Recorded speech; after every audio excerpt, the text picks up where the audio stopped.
যে ছেলেদের কত কষ্ট। কিন্তু কি আফসোস, আল্লাহ তাআলা তোমাদের বোঝার ক্ষমতাই দেয়নি যে পুরুষের কত কষ্ট হয়।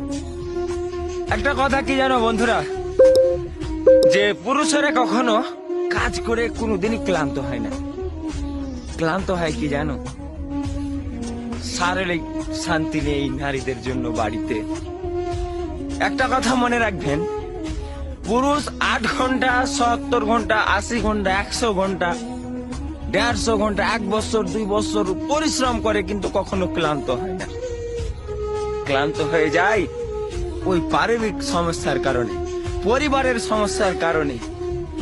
কেন কষ্ট দিচ্ছ? যদি তুমি পুরুষের কষ্ট বুঝতে না নারী, তাহলে আল্লাহর কসম তোমার বুকটা ফেটে যেত। তুমি অনুভব করতে পারতে যে একটা প্রবাসীর কত কষ্ট। যেই ছেলেটা 3 বেলা না, 1 বেলা না খাওয়ার পেলে, সবজিতে একটু লবণ বেশি হয়ে গেলে পুরা বাড়িকে হালচাল মাছিয়ে দেয়, সেই ছেলেটাই প্রবাসে যা পায় তাই খায়।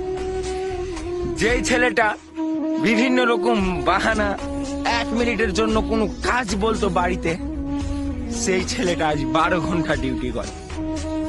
তো নারী, তো আমাকে একটা কথা বলবো, তুমি যদি কোনো পুরুষকে কষ্ট দাও, তাহলে